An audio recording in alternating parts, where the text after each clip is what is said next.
चलिए बच्चे लोग स्टार्ट किया जाए। तो कल हम लोगों ने प्रिंसिपल ऑफ सुपरपोजिशन के ऊपर जो क्वेश्चन था वो सारा बना लिया था। आज हम लोग नया टॉपिक स्टार्ट करेंगे जिसका नाम है इक्विलिब्रियम ऑफ चार्ज। क्या नाम है?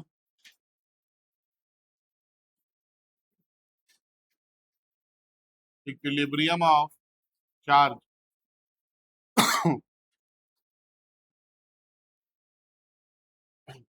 ठीक है,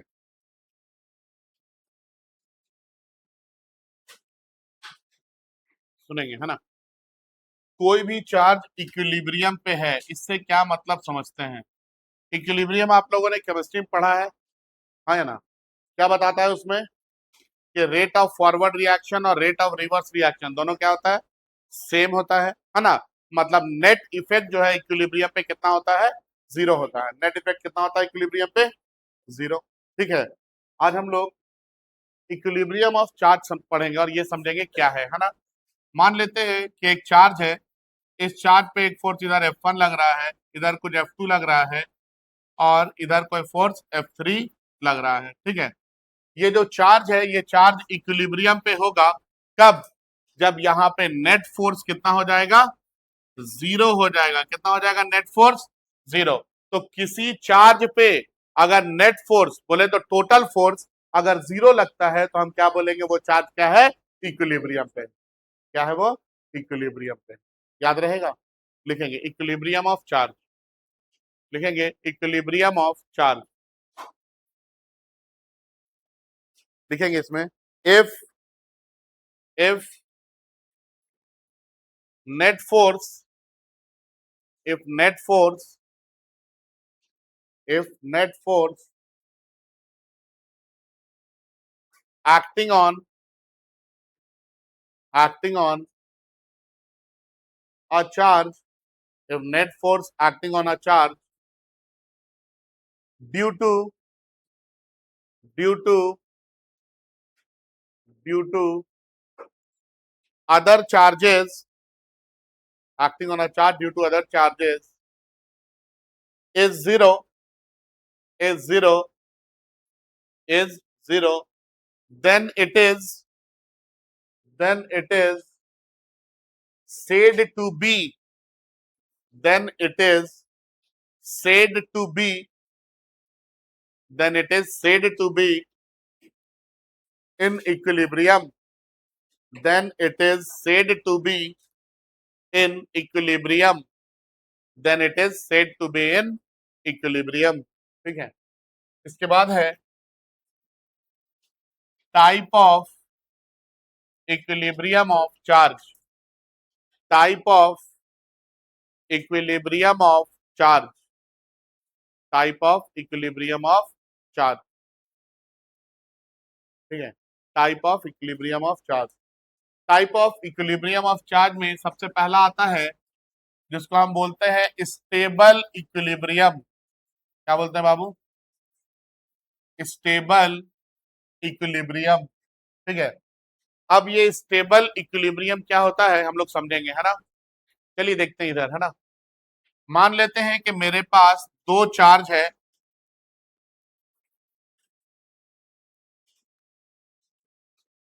ठीक है। इन दो चार्ज के बीच की जो दूरी है ये मान लेते हैं 2a है। कितनी है दूरी? 2a। दोनों चार्ज का वैल्यू कितना है? प्लस q है। दोनों चार्ज का वैल्यू कितना है? प्लस q है। ठीक है, इन दोनों को जो लाइन ज्वाइन कर रहा है, इस लाइन के ऊपर यहाँ पे मिड पॉइंट पे एक चार्ज ला के रखे हैं हम, माइनस क्यू नॉट। कितना चार्ज ला के रखे हैं? Minus Q not. ठीक है, अब देखिए ये जो माइनस क्यू नॉट होगा ये क्या होगा? इक्विलिब्रियम पे होगा, होगा या नहीं होगा? तो आप बोलेंगे सर कैसे मान ले हम? तो हम बोले कि ये मिड पॉइंट पे रखे हैं तो बाबू यहां से यहां की दूरी कितनी? a, और यहां से यहां की दूरी भी कितनी? a। ये पॉजिटिव है, ये नेगेटिव है। पॉजिटिव नेगेटिव में क्या होगा? अट्रैक्शन होगा। तो इस चार्ज को ये इधर अट्रैक्ट करेगा, ठीक है। इस फोर्स को हम बोल देंगे F1। फोर्स को कितना बोल देंगे? F1। इसी तरह से ये पॉजिटिव ये नेगेटिव है, तो ये वाला जो चार्ज है ये इसको क्या करेगा? अपने तरफ अट्रैक्ट करेगा, करेगा ना नेगेटिव को अट्रैक्ट। तो ये क्या है? ये इसको इधर अट्रैक्ट किया, इधर एक फोर्स लग रहा है, इस फोर्स को मैंने बोल दिया F2। ये फोर्स कितना है? F2 है। ठीक है। अगर आपसे पूछे हम कि बताइए, आपको पता है कि फोर्स के लिए फॉर्मूला क्या है? F is equal to K into Q1 Q2 by R²। तो अगर हम आपसे पूछे F1 का वैल्यू कितना होगा तो आप क्या बोलेंगे? F1 is equal to K into charge कितना है? QR Q0। सिर्फ चार्ज का मैग्नीट्यूड लेते हैं ना, हाँ या ना? तो यहाँ पे चार्ज का मैग्नीट्यूड Q है और यहाँ पे चार्ज का मैग्नीट्यूड Q0 है। तो Q into Q0 divide by distance कितना है? A²। तो F1 का वैल्यू मिल गया। इसी तरह से F2 का वैल्यू कितना होगा? F2 के लिए चार्ज कितना है? Q, और दूसरा चार्ज कितना है? Q0। तो क्या लिखेंगे? K Q into Q0 divided by A²। लिख सकते हैं, ये चीज लिख देंगे। आगे सुनेंगे अब। क्या यहाँ पे F1 और F2 इक्वल आ गया है? F1 और F2 क्या है? इक्वल है। अब बताइए यहाँ पे इन दोनों के बीच में एंगल कितना है? F1 और F2 के बीच में एंगल कितना है? तो यहाँ पे थीटा जो है ये 180 डिग्री है। कल मैंने पढ़ाया था, दो इक्वल फोर्स 180 डिग्री पे अगर काम करते हैं तो यहाँ पे नेट फोर्स कितना आता है? 0 आता है। हम लास्ट टॉपिक यही लिखा हुआ होगा, हाँ या ना? कल मैंने पढ़ाया था, दो इक्वल फोर्स 180 डिग्री के एंगल पे काम करेंगे तो नेट फोर्स कितना होगा? 0 होगा। ठीक है। अब देखिए, यहाँ पे आपने जो फोर्स निकाला, ये फोर्स कितना आ गया? 0। अगर नेट फोर्स 0 आ गया मतलब ये चार्ज क्या है? इक्विलिब्रियम पे है। समझ में आ रहा क्या बोल रहे हैं? नेट फोर्स इसके ऊपर कितना आया? 0 आया ना। अगर नेट फोर्स 0 आ गया मतलब ये चार्ज क्या है? इक्विलिब्रियम पे है। अब ये स्टेबल इक्विलिब्रियम कब होगा ये समझते हैं। ठीक है, क्या समझना है? स्टेबल इक्विलिब्रियम कब होगा ये समझना है। देखिए हम किए क्या कि इस चार्ज को पकड़े और यहां से उठा करके किसी डिस्टेंस पे लाके यहां पे रख दिए। ठीक है, मान लेते हैं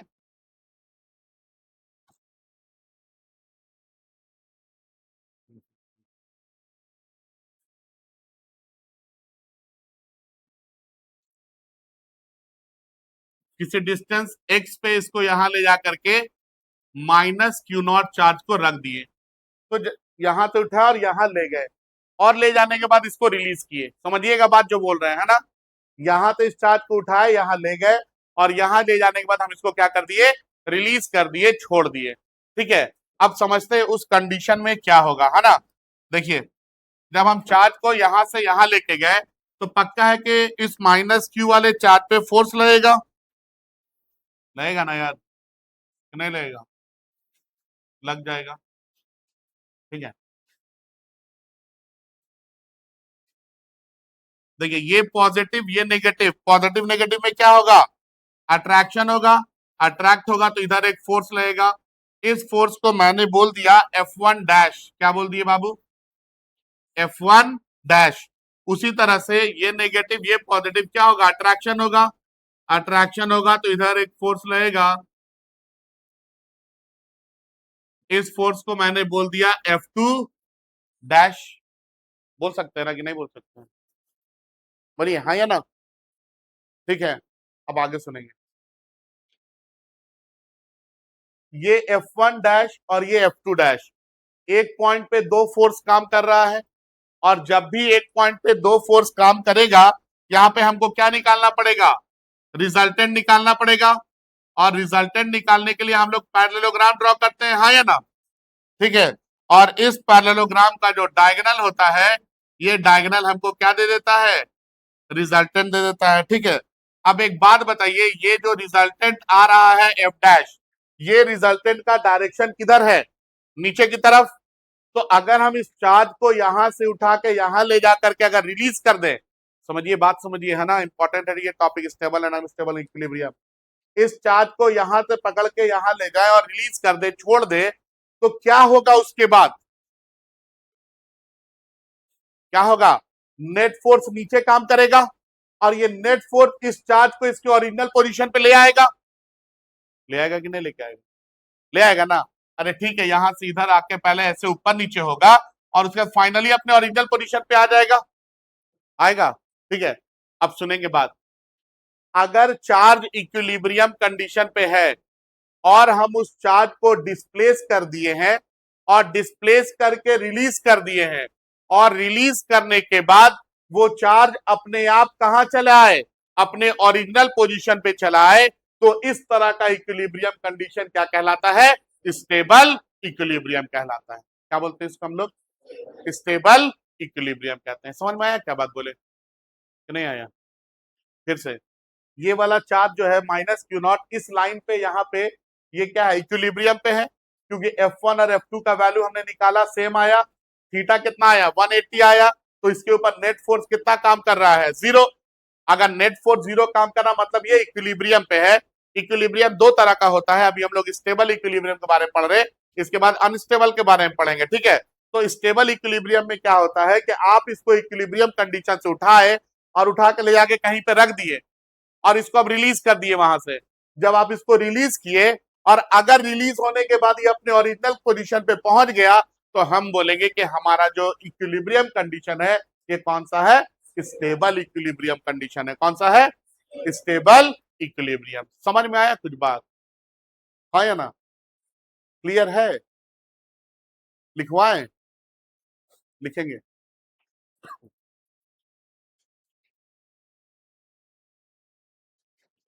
टाइप ऑफ इक्विलिब्रियम में पहले नंबर पे लिखेंगे स्टेबल इक्विलिब्रियम, स्टेबल इक्विलिब्रियम लिखेंगे इसमें। if charge in equilibrium condition, if charge in equilibrium condition, if charge in equilibrium condition is displaced, is displaced, is displaced and then released, is displaced and then released, is displaced and then released, release के बाद लिखेंगे and after releasing, and after releasing, and after releasing, and after releasing, after releasing, charge regains its original position. After releasing, charge regains its original position. After releasing, charge regains its original position. Charge regains its original position. Then it is known as, then it is known as, then it is known as stable equilibrium. Then it is known as stable equilibrium. Then it is known as stable equilibrium. ठीक है,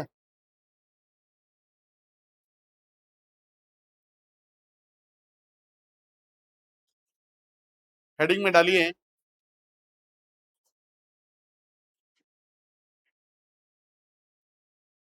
लिखेंगे find expression for, find expression for time period, find expression for time period and frequency, find expression for time period and frequency of a charge particle, frequency of a charge particle, time period and frequency of a charge particle in stable equilibrium, in stable equilibrium, in stable equilibrium, in stable equilibrium। ठीक है, समझेंगे आप बात, है ना, देखेंगे इधर इस पॉइंट को हम कुछ बोल देते हैं एस। ठीक है, मैंने बोला है कि टाइम पीरियड और फ्रीक्वेंसी बताइए। ठीक है, अगर ये चार्ज पार्टिकल इक्विलिब्रियम कंडीशन में है तो देखिए बाबू, जब हम इसको छोड़ेंगे ना तो ये क्या होगा, यहाँ से नीचे आएगा, फिर ऊपर जाएगा, नीचे आएगा, ऊपर जाएगा, इस तरह से होते होते होते होते धीरे धीरे ये अपने ओरिजिनल पोजीशन पे आ जाएगा। यही होगा, हाँ या ना? ठीक है, समझ में आ रहा है क्या बोल रहे हैं? या इस तरह से ये मूव ही कर रहा है, या इस तरह से क्या कर रहा है, मूव कर रहा है। तो अगर ये इस तरह से मूव कर रहा है तो इसका मोशन सिंपल हार्मोनिक होगा, होगा या नहीं होगा? आप लोगों को मैंने पढ़ाया है सिंपल हार्मोनिक मोशन कि अगर टू एंड फ्रो मोशन है स्ट्रेट लाइन में, ठीक है, to and fro motion in a straight line, और फोर्स जो है ये डिस्प्लेसमेंट के प्रोपोर्शनल है और अपोजिट डायरेक्शन में है, तो हम क्या बोलेंगे कि ये मोशन कैसा है, सिंपल हार्मोनिक। तो अगर हम इसके मोशन को सिंपल हार्मोनिक प्रूव कर दे, समझ में आ रहा क्या बोल रहे हैं? अगर हम इस चार्ज के मोशन को सिंपल हार्मोनिक प्रूव कर दे, तब तो मेरे लिए टाइम पीरियड और फ्रीक्वेंसी निकालना आसान हो जाएगा। ठीक है, कैसे होगा समझिएगा, है ना? पहले हम शो करेंगे कि इसका मोशन कैसा है, सिंपल हार्मोनिक है। ठीक है, देखिए ये मान लेते हैं कि ये एंगल है थीटा, तो ये भी एंगल कितना होगा, थीटा। यहां से यहां की दूरी ए है, यहां से यहां की दूरी एक्स है, तो ये हाइपोटेन्यूज से ये कितना हो जाएगा, square root of a square plus x square. ये भी हाइपोटेन्यूज है, ये भी कितना हो जाएगा, square root of a square plus x square. कोई दिक्कत नहीं है, नहीं ना? अब देखिए ये अगर एंगल थीटा है तो इस F1 का F1 डैश का दो कंपोनेंट होगा, एक हॉरिजॉन्टल कंपोनेंट होगा और एक वर्टिकल कंपोनेंट होगा। होगा क्या? ये एंगल थीटा है तो ये भी एंगल कितना बनेगा, थीटा। तो ये F1 डैश है तो ये वाला वैल्यू कितना आएगा बता सकते हैं? ये वैल्यू कितना होगा, F1 डैश कॉस थीटा। जो साइड थीटा से लगा होता है उसको कॉस में लिखते हैं, तो इसके सामने वाला ये परपेंडिकुलर वाला ये कितना होगा, F1 डैश साइन थीटा। इसी तरह से इस F2 का भी दो कंपोनेंट होगा, एक हॉरिजॉन्टल होगा और दूसरा वर्टिकल होगा। ये एंगल थीटा है तो ये एंगल को क्या लिखेंगे, थीटा लिखेंगे। ये F2 है ये वाला, तो इसको क्या लिखेंगे हम लोग, ये आ जाएगा F2 डैश कॉस थीटा। तो ये वाले को क्या लिखेंगे, F2 डैश साइन थीटा लिखेंगे क्या, हाँ या ना? ये F1 डैश साइन थीटा और ये F2 डैश साइन थीटा। ठीक है, दोनों के वैल्यू को निकालेंगे पहले। अब देखिए इधर जो काम कर रहा है नीचे की तरफ कितना फोर्स काम कर रहा है, टोटल F डैश काम कर रहा है ना, और ये F डैश किसके बराबर हो जाएगा, F1 dash sine theta plus F2 dash sine theta के बराबर होगा। अरे ये F डैश रिजल्टेंट है ना, नहीं समझ में आ रहा है? F डैश क्या है, रिजल्टेंट है। और रिजल्टेंट क्या, अब किसका रिजल्टेंट है, F1 डैश और F2 डैश का। और F1 डैश का कितना पार्ट इधर काम कर रहा है, तो F1 डैश साइन थीटा है, हाँ या ना? और F2 डैश का कितना पार्ट काम कर रहा है, तो F2 डैश साइन थीटा। ये चीज समझ में आ रहा है कि नहीं, नहीं आ रहा है? अरे यार, इस तरह से अगर कोई फोर्स है तो उसका दो कंपोनेंट होगा, एक हॉरिजॉन्टल और एक वर्टिकल। अगर ये F2 है, ये थीटा है, तो इसको F2 cos थीटा लिखेंगे और इसको क्या लिखेंगे, F2 sin थीटा लिखते हैं ना। तो यही चीज तो यहाँ हम दिखला रहे हैं।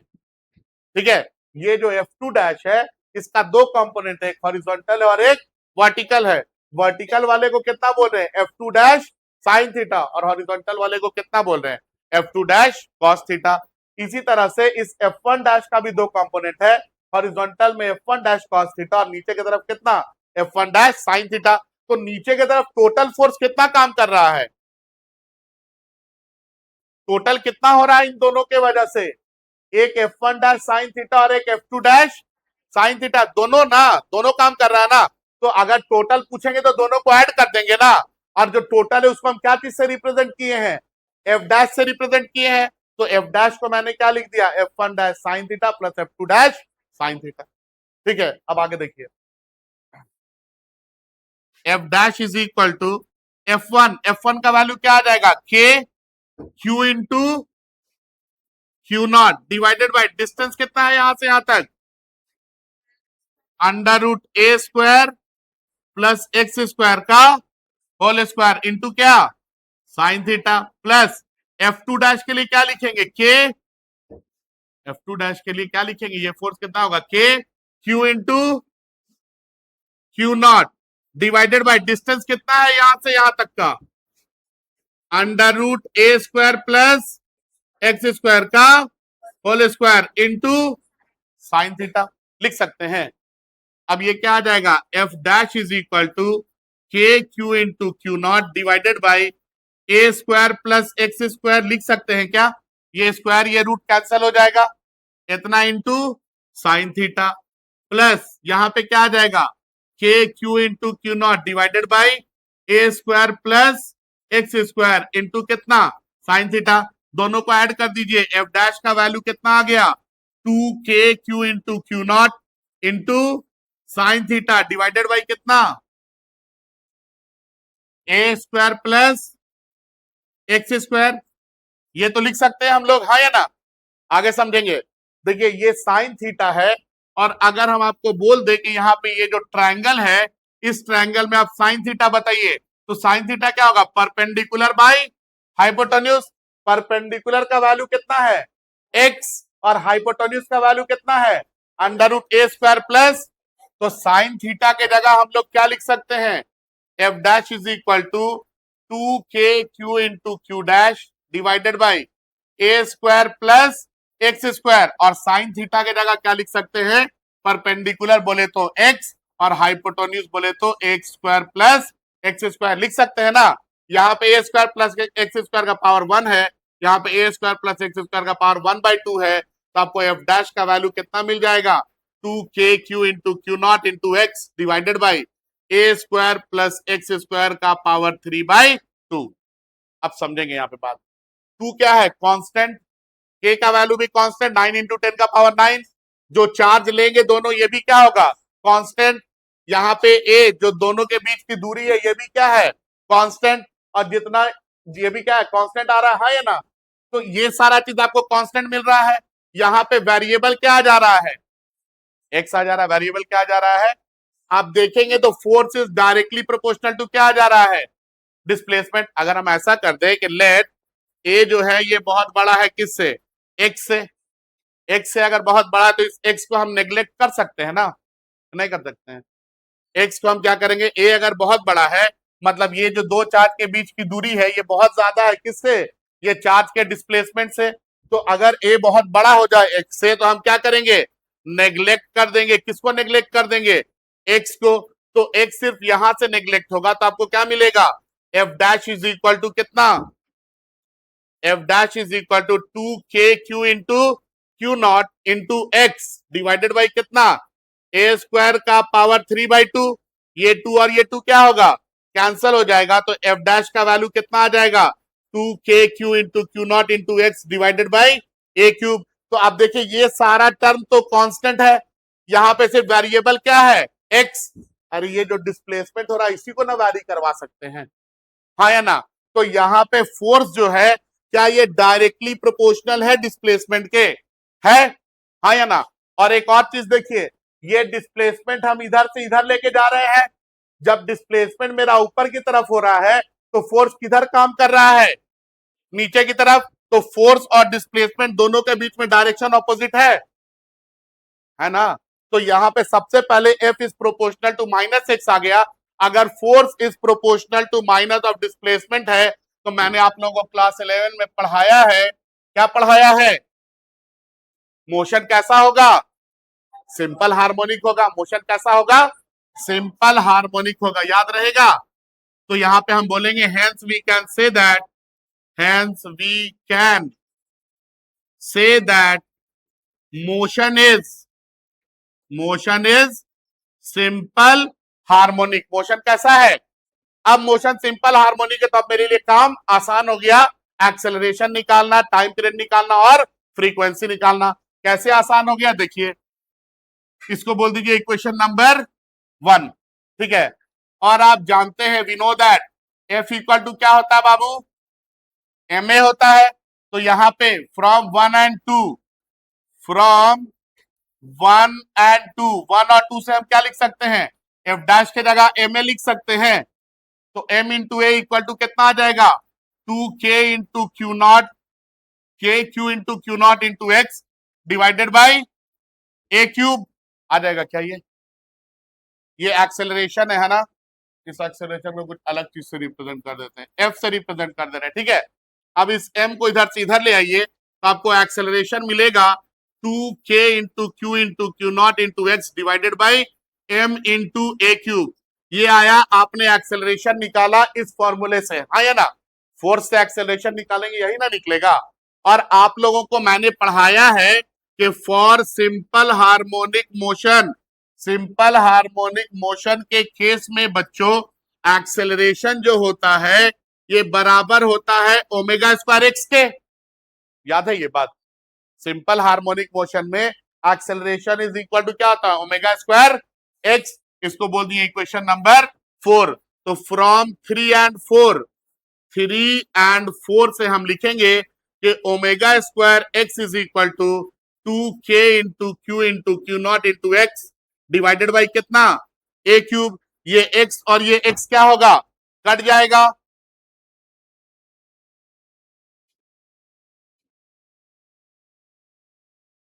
ये x और ये x कट जाएगा तो आपको कितना मिल रहा है, आपको मिल रहा है omega square is equal to कितना आ गया, 2k × q × q0 divided by a cube. Omega square को इधर भेजेंगे तो ओमेगा स्क्वायर को इधर भेजेंगे तो क्या बचेगा, omega equal to square root of 2k × q × q0 divided by a cube. ये आपने एंगुलर फ्रीक्वेंसी निकाला और आपको पता है ओमेगा क्या होता है, 2π/t होता है ना यार, ओमेगा 2π/t। तो यहाँ पे हमको t निकालना है, this is equal to 2k × q × q0 divided by a cube. t को उधर भेज देंगे, बाकी टर्म को इधर ले आएंगे तो t इक्वल टू कितना आ जाएगा, 2π square root of a cube divided by 2k × q × q0। ये आपको एक्सप्रेशन मिल गया किसके लिए, टाइम पीरियड के लिए। किसके लिए, टाइम पीरियड के लिए। इसके बाद अगर आपको बोला जाए कि बताइए लीनियर फ्रीक्वेंसी, तो आप जानते हैं कि लीनियर फ्रीक्वेंसी क्या होता है, इनवर्स ऑफ टाइम पीरियड। बस ये वैल्यू वहां पे पुट कर देंगे, आंसर आ जाएगा, ठीक है। तो आपको मिलेगा nu equal to 1/, time period कितना निकाले हैं, 2π square root of a cube divided by 2k q × q0। ये ऊपर चला जाएगा तो न्यू इक्वल टू आ जाएगा 1/2π कितना,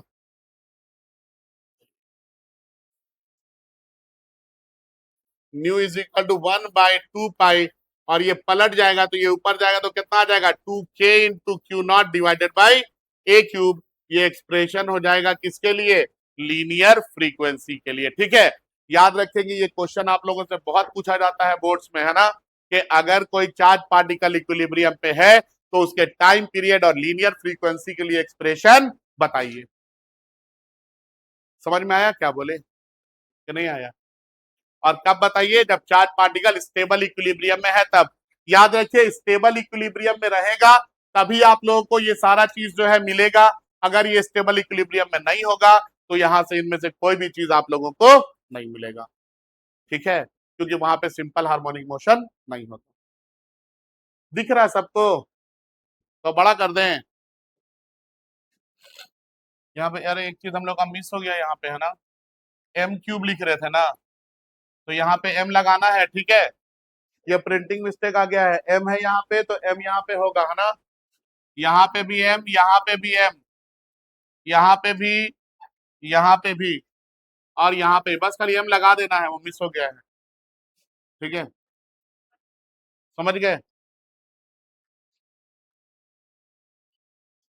चलिए ओके, ये जो हमने देखा ये था स्टेबल इक्विलिब्रियम।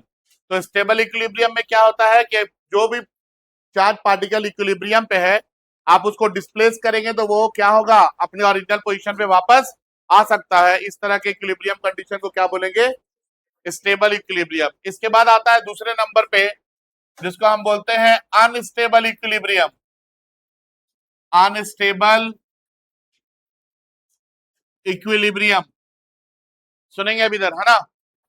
अनस्टेबल इक्विलिब्रियम क्या है, मान लेते हैं कि मेरे पास दो चार्ज है,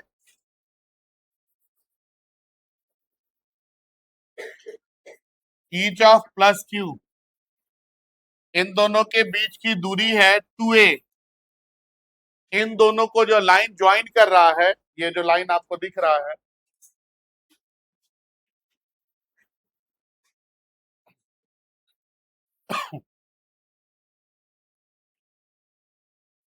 सुनेंगे, इन दोनों को जो लाइन ज्वाइन कर रहा है, इस लाइन के मिड पॉइंट पे हम एक चार्ज लाके रख दिए plus Q not. Mid point है तो यहां से यहाँ की दूरी ए और यहां से यहाँ की दूरी भी कितनी, ए। अब ये पॉजिटिव क्या होगा, इसके ऊपर फोर्स लगेगा। कैसा फोर्स, रिपल्शन वाला। तो पॉजिटिव पॉजिटिव में रिपल्शन होगा ना, तो रिपेल होगा तो इधर फोर्स लगेगा। इस फोर्स को मैंने बोल दिया F1। क्या बोल दिया, F1। इसी तरह से ये पॉजिटिव और ये पॉजिटिव, पॉजिटिव पॉजिटिव में क्या होगा, रिपल्शन। तो रिपेल करेगा तो इधर फोर्स लगेगा, इस फोर्स को मैंने बोल दिया F2। ठीक है, देखेंगे इधर प्लीज, बात नहीं। अब आप लोग बताइए कि F1 का वैल्यू क्या, F इक्वल टू क्या पढ़ते हैं, K Q1 Q2 by R square. तो F1 का वैल्यू क्या आ जाएगा, K Q into Q not divided by A square. इसी तरह से F2 का वैल्यू कितना आ जाएगा, K Q into Q not divided by A square. क्या F1 और F2 इक्वल है, दोनों के बीच में एंगल कितना है, 180 डिग्री। तो नेट फोर्स कितना आ जाएगा, नेट फोर्स 0 आ जाएगा। अब हम करेंगे क्या कि इसको यहां से डिस्प्लेस करेंगे। ठीक है, इस चार्ज को यहां से यहां तक मान लेते हैं डिस्प्लेस कर दिए। ठीक है, तो ये यहां पे चला आया। जब यहां पे आ गया बच्चों, तो यहां पे अब इसके ऊपर फोर्स लगेगा। तो पहले फोर्स लगेगा तो पहले दोनों के सेंटर को ज्वाइन कर लेते हैं, तब फोर्स का डायरेक्शन निकालेंगे।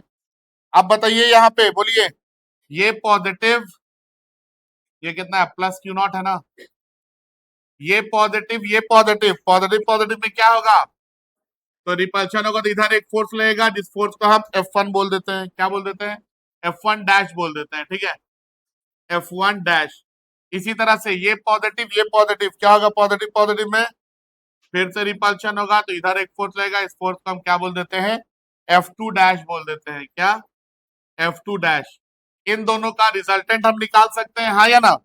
रिजल्टेंट निकालने के लिए हमको क्या करना होगा, पैरेललोग्राम ड्रॉ करना होगा। और इस पैरेललोग्राम का जो डायगोनल है, ये हमको क्या देगा, रिजल्टेंट देगा, देगा ना यार। इस पैरेललोग्राम का डायगोनल हमको क्या देगा, रिजल्टेंट। अब एक बात बताइए, अगर ये F डैश रिजल्टेंट फोर्स है, तो देखिए यहाँ पे तो यहाँ पे तो इक्विलिब्रियम पे था, लेकिन जैसे हम क्या किए, इसको डिस्प्लेस किए, नेट फोर्स किधर लगने लगा, ऊपर की तरफ। मतलब ये चार्ज पार्टिकल को जैसे ऊपर डिस्प्लेस करेंगे किधर जाएगा, ऊपर। और अगर नीचे डिस्प्लेस करते तो किधर जाता, नीचे। क्या ये ऊपर जाएगा तो कभी भी अपने ओरिजिनल पोजीशन पे दोबारा वापस आ सकेगा, नहीं आ सकेगा। इस तरह का इक्विलिब्रियम कंडीशन क्या कहलाता है, अनस्टेबल इक्विलिब्रियम कहलाता है। क्या बोलते हैं इसको। और जब अनस्टेबल इक्विलिब्रियम होगा तो ना तो टाइम पीरियड निकलेगा, ना ही फ्रीक्वेंसी निकलेगी। ठीक है, समझ में आया। एक और चीज समझिए, अगर कोई सिस्टम एक्स एक्सिस में इक्विलिब्रियम पे है तो वाई में नहीं रहेगा, और अगर वाई एक्सिस में इक्विलिब्रियम पे है तो एक्स एक्सिस पे इक्विलिब्रियम पे नहीं रहेगा। ठीक है, क्लियर है, समझ गए बात। चलिए लिखेंगे, अनस्टेबल इक्विलिब्रियम, अनस्टेबल इक्विलिब्रियम लिखेंगे। If charge particle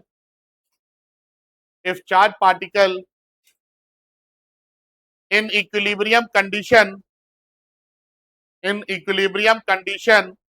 if charge particle in equilibrium condition is displaced is displaced is displaced and then released and then released and then released and फिर लिखेंगे रिलीज के बाद and after releasing and after releasing and after releasing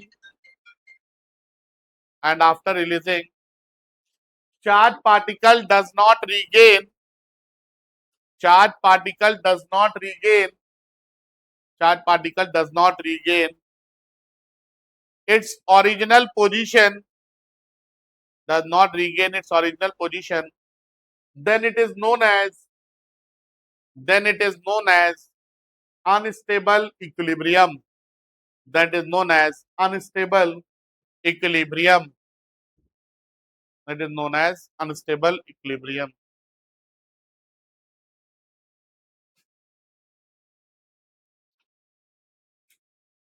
copy कीजिए इसको.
वो copy कर लिए आप लोग.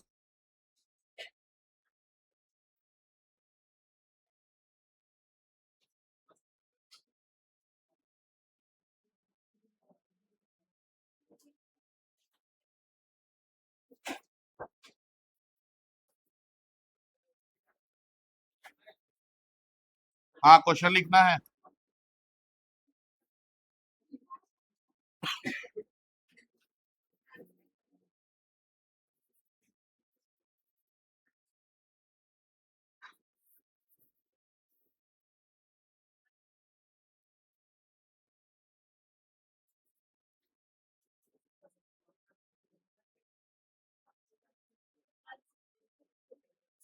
देखिए इधर बनाना ये क्वेश्चन. दो क्वेश्चन दिए, बताना है यहाँ पे स्टेबल इक्विलिब्रियम में है ये या अनस्टेबल में है, और बताना यहाँ पे ये स्टेबल में है या फिर अनस्टेबल में है. हाँ क्या? हाँ तो वही पूछ रहे हैं, बताना है क्या. क्वेश्चन में पूरा पढ़ना है बाबू, आधा क्वेश्चन में जवाब नहीं देना है.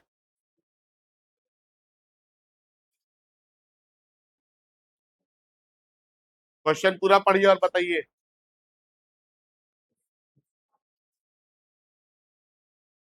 लिखा हुआ है for the figure shown below describe whether charge located at mid point है यार, यहाँ at the mid point is in stable or unstable equilibrium if it is displaced left or right. समझ में आया बात? हाँ आप समझ गए ना.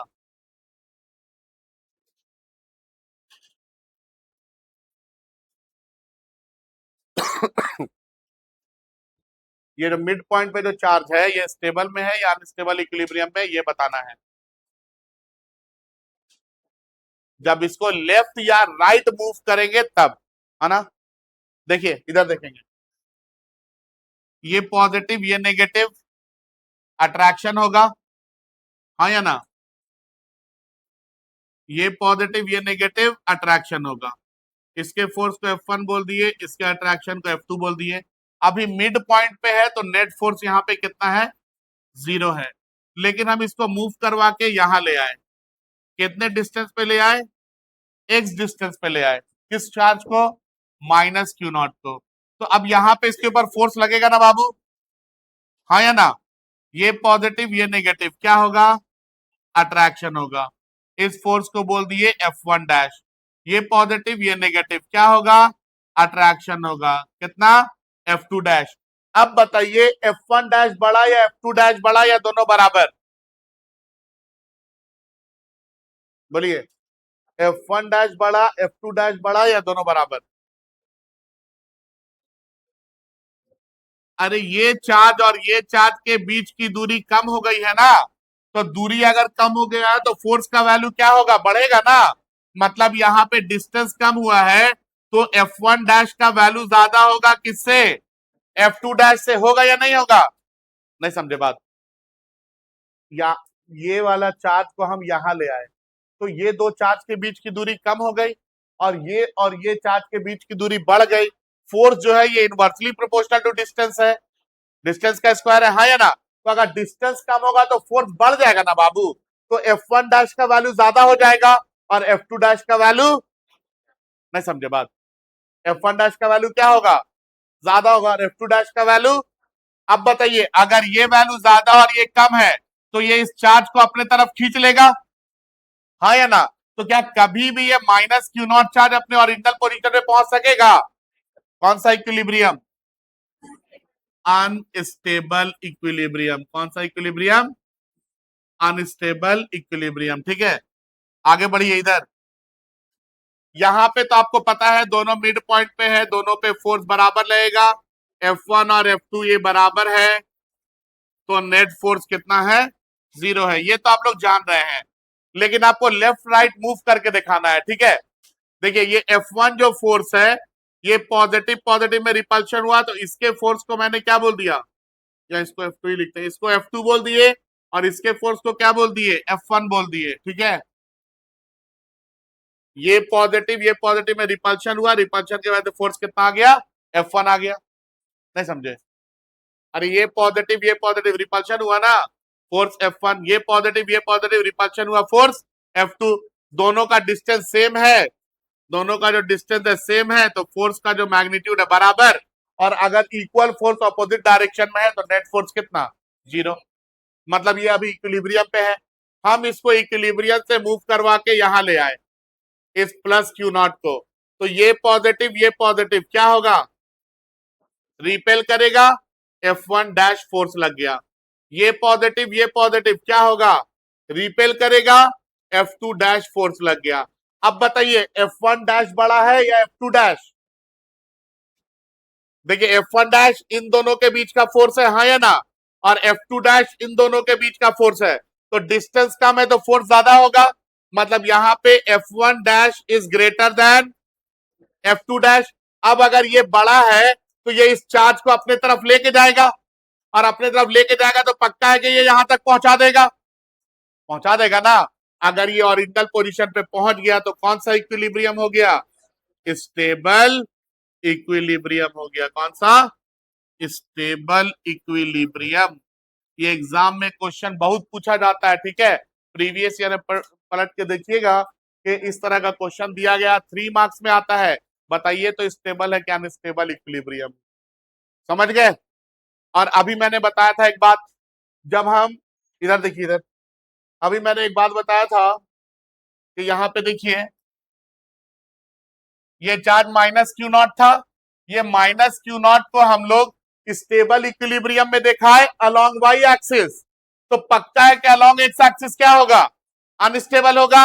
अब देखिए तो यहाँ पे अलोंग एक्स एक्सिस इसको हम देखा है अनस्टेबल, आ गया ना।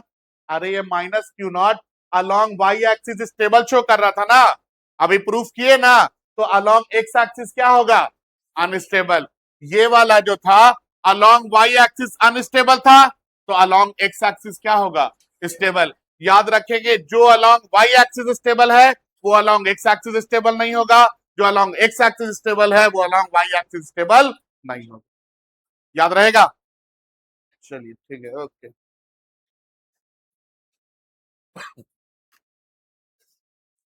आज का क्लास करते हैं समाप्त।